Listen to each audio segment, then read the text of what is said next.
जय हिंद दोस्तों। A2B2 study की यूट्यूब चैनल पर मैं रंजित केसरी आप सभी का हार्दिक स्वागत करता हूं।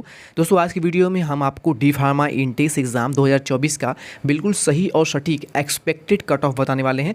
कट ऑफ मार्क्स वह न्यूनतम मार्क्स यानी आप कितने marks D pharma intense exam 2024 के एग्ज़ाम में लाए हुए हैं जिससे आपको गवर्नमेंट, प्राइवेट या फिर एडेड कॉलेज मिल सकता है या फिर नहीं मिल सकता है। वह मिनिमम मार्क्स क्या होगा, 150 मार्क्स वाले बच्चों का क्या होगा, 200 मार्क्स वाले बच्चों का क्या होगा, 250, 300 यानी कितना आप मिनिमम मार्क्स लाए हों जाकि आपका चांस तो होना ही चाहिए कि डी फार्मा में आपको सरकारी कॉलेज मिल जाए। तो वो मिनिमम मार्क्स क्या हो सकता है, कंप्लीट जानकारी आपको इस वीडियो में हम देने वाले हैं। चलिए वीडियो को स्टार्ट करते हैं। दोस्तों वीडियो स्टार्ट करने से पहले आप सभी का समय जो है वो काफ़ी मूल्यवान है, इसलिए हम समय को ज़्यादा बर्बाद नहीं करेंगे। ये वीडियो आप सभी के लिए काफ़ी हेल्पफुल होगी, इसलिए वीडियो को बिना स्किप करते हुए ध्यान से चीज़ों को समझते रहिएगा, नहीं तो बाद में आप कॉमेंट करेंगे सर मुझे कुछ चीज़ें समझ में नहीं आई। सबसे पहले हम बात करेंगे प्रीवियस ईयर 2023 का हाईएस्ट स्कोर जो है वो कितना गया था। देखिए डी फार्मा के बारे में हम बात कर लेने वाले हैं, तो सबसे पहले हम डी फार्मा यहाँ पे लिख लेते हैं ताकि बच्चों को कन्फ्यूजन ना हो। ये वीडियो केवल डी फार्मा स्टूडेंट के लिए है। डी फार्मा 2023 में जिस बच्चे का हाईएस्ट स्कोर था यानी जो टॉपर स्कोरर बच्चा था उसका 400 में से जो स्कोर आया हुआ था वो आया था 332 नंबर। 400 में 332 ये हाईएस्ट स्कोर वाला बच्चा था 2023 के इंटेंस एग्ज़ाम में डी फार्मेसी में। अगर हम 2024 में, क्योंकि 2024 में नेगेटिव मार्किंग बिल्कुल हटा दिया गया है, हालांकि 2023 में भी नेगेटिव मार्किंग नहीं था, तो अगर हम हाईएस्ट स्कोर 332 या फिर एवरेज 340 लेकर चलें तो अगर हम 340 को अगर डिवाइड करते हैं 4 से तो आपके टोटल कितने आते हैं 85। यानी अगर एग्ज़ाम में आप 85 नंबर सही करके आए हैं तो आप टॉपर हैं।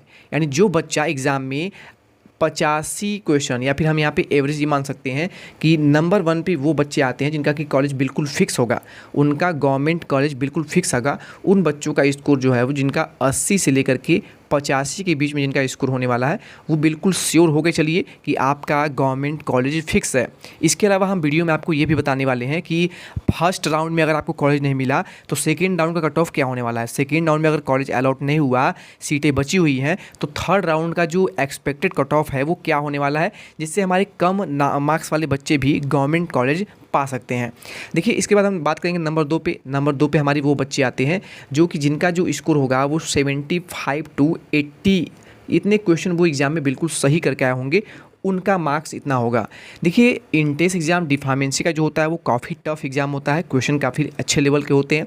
तो ये जो 80 से 85 के बीच में जो बच्चे होते हैं ना, इनकी संख्या बहुत ही कम होती है। मान के चलिए अगर 20 से 25 बच्चे मैक्सिमम जो होते हैं अगर इतना स्कोर लाए हुए होते हैं तो मान लीजिए अगर 30 सीटें आपके डी फार्मेसी में, इन 300 सीटों में से अगर 20 से 30 सीटें अगर आप ख़त्म दें या निकाल दें, बाहर निकाल दें, तो आपकी फिर भी बहुत ज़्यादा सीटें जो है शेष बचती हैं। अब अगर 75 से 80 के बीच में बात करें तो इसमें जो बच्चे होंगे वो आपके करीब 50 से 100 बच्चे जो हैं इस 75 से 80 जो क्वेश्चन सही एग्जाम करके होंगे वो होंगे। नंबर 3 पे हम बात करेंगे उन बच्चों का जो कि आपके एग्ज़ाम में करीब 70 से लेकर के 75 क्वेश्चन एग्जाम में बिल्कुल सही करके आए होंगे। तो वे बच्चे जो होंगे उनकी संख्या जो होगी वो मान लीजिए 100 प्लस उनकी संख्या हो सकती है। तो ये अगर टोटल सीटें अगर काउंट कर ले हम तो 100, 200 और 250 इतनी सीटें निकालने के बावजूद आपके चौथे नंबर पर ये बच्चे आते हैं जिनका स्कोर जो होगा वो 60 से प्लस होगा, 60 प्लस। तो इस 60 प्लस वाले जितने बच्चे होंगे ये अपने एडेड कॉलेज में एडमिशन इनको मिल सकता है। ये बिल्कुल सही से हम आपको बता रहे हैं। अब बात कर लेते हैं आपके कट ऑफ के बारे में। तो देखिए कट ऑफ जो आपका होता है ना वो कुछ चीज़ों पे डिपेंड करता है, सही बच्चों के लिए बता रहा है मैं। जो आपका कट ऑफ मार्क्स होता है ना वो हर एक बच्चे के लिए अलग अलग हो सकता है। ये 3 चीज़ों पर डिपेंड करता है। सबसे पहले आपका मार्क्स, आपने एग्ज़ाम में कितना अंक लाया हुआ है, आपने 50 क्वेश्चन सही करके आया हुआ है यानी आपका 200 अंक है, ठीक है। आपने 60 क्वेश्चन सही करके आया हुआ है, आपने 70 क्वेश्चन, 80 क्वेश्चन, ठीक है। आपने जितना भी स्कोर किया हुआ है आपके मार्क्स पर डिपेंड करता है। इसके अलावा आपका रैंक, देखिए रैंक और मार्क्स दोनों सभी बच्चों का सेम हो सकता है। अगर किसी बच्चे ने एग्ज़ाम में, मान लीजिए एग्ज़ाम में कोई ऐसा एग्ज़ाम कराया जा रहा है जिसमें केवल 2 बच्चे हों, एक बच्चा ए हो, दूसरा बच्चा जो है वो बी हो, और एग्ज़ाम में जो ए वाला बच्चा है वो एग्ज़ाम में बहुत ही अच्छा स्कोर करता है, ए वाला बच्चा जो है वो अपने 20 में से 20 नंबर ला देता है, और दूसरा जो बच्चा है वो 20 में से 19 नंबर ला देता है। तो आप नॉर्मली ये बहुत ही आसानी से कह पाएंगे कि सर रैंक 1 जो है वो ए का होगा, रैंक 2 जो है वो बी का होगा। तो ये तो बिल्कुल ईजी है कि आप रैंक जो है अपने मार्क्स के अकॉर्डिंग निकाल सकते हैं। लेकिन यहीं पे खेला होता है, यहीं पे जी कप जो है आपकी तमाम परीक्षाएं जो है आपके साथ यहीं पे खेलती हैं, और वो खेल होता है आरक्षण का, यानी कैटेगरी रैंक। एक आपका होता है रैंक और एक आपका होता है कैटेगरी रैंक। और ये कैटेगरी रैंक आपको तभी पता चलेगा जब आपका फाइनल रिजल्ट जारी होगा। जब आपने एप्लीकेशन फॉर्म भरा था जी कप का, तो आपने याद करिए, आपने ये देखा था कि जब आप फॉर्म फिलअप कर रहे थे तो वहाँ पर आपसे अपना कैटेगरी चूज करने के लिए कहा गया था। आप एससी कैटेगरी के हैं, ओबीसी कैटेगरी के हैं, एससी कैटेगरी के हैं, जनरल कैटेगरी के हैं, ईडब्ल्यूएस कैटेगरी के हैं, वहाँ से आपको चूज वो करना था। अगर आपने वहाँ पे चूज किया हुआ है ना, तो जैसे ही आपका रिजल्ट आएगा तो वहाँ पे आपका कैटेगरी रैंक जो होगा ना, वो बाकी सभी बच्चों से अलग होगा। अगर कोई बच्चा 400 में 400 नंबर भी लाया हुआ है ना, और आप जो है 400 में से केवल 350 अंक भी लाए हुए हैं ना, अगर आपका कैटेगरी एससी एसटी या फिर जनरल ईडब्ल्यूएस हो, ठीक है, या फिर फ्रीडम फाइटर्स हो, फिजिकली हैंडीकैप्ड हो, तो आपका एडमिशन हो सकता है बजाय इस बच्चे के। ठीक है, तो कैटेगरी आपका बहुत ज़्यादा मान रखता है। इसलिए जो भी बच्चे कमेंट कर रहे हैं कि सर मेरा इतना मार्क्स पे कॉलेज अलॉट हो जाएगा या फिर नहीं होगा, तो उससे हम सीधे बता रहे हैं कि आप वेट करिए रिजल्ट का। रिजल्ट आ जाएगा, कैटेगरी आपका रैंक जो है आप अगर हम बता देंगे हमको, तो हम आपको बिल्कुल कंफर्म बता देंगे कि आपको कॉलेज कौन सा मिलेगा, कौन सा नहीं मिलेगा। तो कैटेगरी रैंक ये बहुत ज़्यादा डिपेंड करता है। इसके अलावा 4th टर्म आपका है आपकी काउंसलिंग। आपका रैंक जो है वो चाहे जितना भी हो, ठीक है, रैंक आपकी जितनी भी हो, लेकिन अगर आपने काउंसलिंग सही से नहीं करी, तो काउंसलिंग अगर आप गलती करते हैं, एक भी गलती करते हैं काउंसलिंग में, चॉइस फिलिंग में कोई गलती करते हैं, तो आपका अगर अच्छा स्कोर है, अगर आप रैंक आपका टॉप 10 में भी आपका रैंक है ना, फिर भी आपको कॉलेज जो है वो अलॉट नहीं हो सकता। ऐसा तमाम बच्चों को देखा गया है पिछले साल, कई सालों से। तो काउंसलिंग पे आपको विशेष ध्यान रखना है, और काउंसलिंग के समय आपको हर एक पल की आपकी सहायता की जाएगी। इसके लिए आप हमारे ये दिया गया जो नंबर है वो नोट कर सकते हैं, ठीक है। इस नंबर पे आप हमें व्हाट्सअप करेंगे, आपकी काउंसलिंग में यहाँ पे पूरी सहायता करी जाएगी। A2B2 टीम आपकी पूरी काउंसलिंग भी आपको करके देगी अगर आप चाहें तो, ठीक है। चलिए इसके बाद बात करते हैं आपकी फाइनल कट ऑफ जो है वो कितना क्या हो सकता है। दोस्तों सबसे पहले बात कर लेते हैं राउंड 1 की काउंसलिंग, यानी आपकी जब काउंसलिंग स्टार्ट होती है तो पहले चरण की जो काउंसलिंग होगी उसमें आपका जो क्वेश्चन आपके सही होने चाहिए उसका एवरेज क्या होना चाहिए। तो अगर हम सबसे पहले बात कर ले जनरल कैटेगरी के बच्चे के लिए, तो अगर आपका कैटेगरी जनरल है, आप जनरल हैं, सामान्य वर्ग के छात्र हैं, तो अगर आप एग्जाम में 75 से 80 क्वेश्चन बिल्कुल सही करके आए हुए हैं, तो आपका गवर्नमेंट सीट बिल्कुल कन्फर्म है। और ये आप जो स्कोर देख रहे हैं ना, ये बहुत ही आपको हाई लग रहा होगा, लेकिन ये बिल्कुल सही और सटीक है 2023 के अकॉर्डिंग। और ये फर्स्ट राउंड का है, आपको अभी सेकेंड राउंड का हम बताएंगे। ये फर्स्ट राउंड का कट ऑफ ऑलरेडी हाई ही रहता है, लेकिन सेकेंड राउंड थर्ड राउंड में कट ऑफ के जो मार्क्स होते हैं वो घट जाते हैं, और कम मार्क्स वाले बच्चे को भी एडमिशन मिल जाता है। इसके बाद अगर हम बात कर लें जनरल ईडब्ल्यूएस कैटेगरी के बच्चे का, तो जनरल ईडब्ल्यूएस कैटेगरी में अगर आपने 70 से 75 के बीच में क्वेश्चन को बिल्कुल सही एग्जाम में करके आया हुआ है, तो आपका एडमिशन बिल्कुल कन्फर्म है। हालांकि ये एक्सपेक्टेड कट ऑफ है, तो इसमें हो सकता है थोड़े बहुत बदलाव आपके देखने को मिल सकते हैं। ओबीसी कैटेगरी अगर आप बच्चे हैं, तो ओबीसी में अगर आप 73 से लेकर 75 क्वेश्चन बिल्कुल सही करके आए हुए हैं, 75 क्वेश्चन यानी कि करीब 300 मार्क्स अगर आप लाते हैं एग्जाम में, तो आपका एडमिशन बिल्कुल कन्फर्म है। वही अगर हम एससी कैटेगरी के बच्चे की बात कर ले, तो 65 to 70 65-70 के बीच में अगर आपने क्वेश्चन बिल्कुल एग्जाम में सही करके आया हुआ है, तो आपकी गवर्नमेंट सीट या फिर एडेड सीट बिल्कुल कन्फर्म है।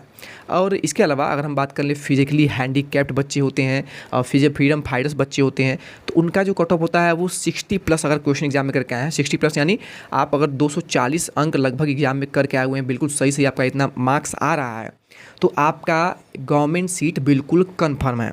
अब देखिए यहाँ पर हमने आपको कट ऑफ तो बता दिया है, लेकिन कुछ बच्चे जो होंगे वो 200 के नीचे होंगे या फिर 200+ होंगे, तो क्या उनका एडमिशन नहीं होगा? ऐसा बिल्कुल भी नहीं है।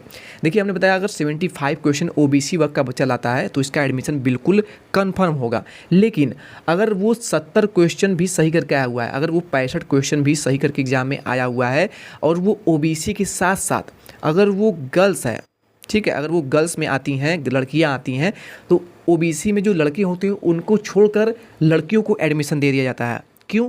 क्योंकि लड़कियों को जी कप एडमिशन में काफ़ी ज़्यादा आरक्षण का फ़ायदा मिलता है। अब देखिए हम आपको बता देते हैं जो राउंड 2 की यानी सेकेंड राउंड में जो बच्चे बच जाते हैं उनको एडमिशन के लिए एक्सपेक्टेड कट ऑफ क्या हो सकता है। देखिए ये राउंड 2 का कट ऑफ है, जो कि बहुत ही एनालिसिस करने के बाद बनाया गया है। राउंड 2 का कट ऑफ ये है। देखिए अगर आप जनरल कैटेगरी बच्चे हैं ना, अगर एग्ज़ाम में आप 70 से 75 क्वेश्चन सही करके आए हुए हैं तो आप अपना एडमिशन बिल्कुल कंफर्म मान के चलिए। अगर आप जनरल EWS कैटेगरी के बच्चे हैं तो 65 to 70 क्वेश्चन आपको एग्जाम में सही करके आना होगा। OBC वर्ग के लिए जो एक्सपेक्टेड कट ऑफ होने वाला है वो 60 to 65 या फिर 60 प्लस अगर आप एग्जाम में क्वेश्चन सही करके आए हुए हैं तो आपका एडमिशन बिल्कुल कन्फर्म मान के चलिए। SC के लिए जो एक्सपेक्टेड कट ऑफ है वो 55 to 60, यानी अगर आप 55 क्वेश्चन, 55 यानी कि अगर 4 से इसमें बुरा कर दें आप तो आपका कितना हो जाएगा, 4 5 20 और यहाँ पे 220 स्कोर आपका लगभग अगर है या फिर 200 प्लस स्कोर अगर आपका है 200 प्लस, तो इसमें आपके SC ST और फ्रीडम फाइटर के साथ साथ फिजिकली हैंडीकैप्ड ये सभी बच्चे जो है अगर आपका 200 प्लस स्कोर है तो आपका एडमिशन बिल्कुल कन्फर्म मान के चलिए। ठीक है, और ये डिपेंड करता है आपकी कैटेगरी पर, मैंने आपको ऑलरेडी बता दिया है। तो जैसे आपका रिजल्ट आता है आप हमें कांटेक्ट करिए। अगर आप काउंसलिंग हमसे कराना चाहते हैं तो आप हमें अपनी जो है रैंक कार्ड, अपना रिजल्ट जो है वो सेंड करिए। रिजल्ट आने के बाद हम आपको बिल्कुल बता पाएंगे आपकी कैटेगरी रैंक के अकॉर्डिंग कि आपको कॉलेज अलॉट होगा नहीं होगा। कुछ बच्चे ये कॉमेंट कर रहे थे, पूछ रहे थे कि सर क्या प्राइवेट कॉलेज के लिए भी काउंसलिंग करानी होगी। देखिए अगर आप गवर्नमेंट कॉलेज में या फिर एडेड कॉलेज में एडमिशन लेते हैं तो उसका तो नॉर्मल प्रोसेस है, लेकिन अगर आप प्राइवेट कॉलेज में एडमिशन लेते हैं तो आपको डायरेक्ट एडमिशन भी मिल जाता है काउंसलिंग के थ्रू। लेकिन अगर आप काउंसलिंग के थ्रू बाकायदे काउंसलिंग कराते हैं और काउंसलिंग के साथ डॉक्यूमेंट वेरिफिकेशन वगैरह करके एडमिशन लेते हैं तो आपको 100% यहाँ पे फ़ायदा ये होता है कि आपकी स्कॉलरशिप की पूरी जो धनराशि है वो 100% आने के चांसेस होते हैं। इसीलिए अगर आप प्राइवेट कॉलेज में एडमिशन ले रहे हैं तो डेफिनेटली आप काउंसलिंग के थ्रू ही एडमिशन लीजिए। ये मैं आपको बिल्कुल कंफर्म करना चाह रहा हूँ, काउंसलिंग के थ्रू ही एडमिशन लीजिए अगर आप प्राइवेट कॉलेज में एडमिशन ले रहे हैं तो, क्योंकि स्कॉलरशिप आपका बिल्कुल आ जाता है। दोस्तों यहाँ तक बात हो गई आपके फर्स्ट और सेकेंड राउंड के बारे में। इसके बाद हम बताते हैं आपको थर्ड राउंड की जो काउंसलिंग होगी। तो थर्ड राउंड की काउंसलिंग में जिन भी बच्चों का स्कोर 150 प्लस है, जो भी बच्चे आपका स्कोर जो है वो 150 प्लस बन रहा है, वो आप इस थर्ड राउंड की काउंसलिंग में पार्टिसिपेट कर सकते हैं।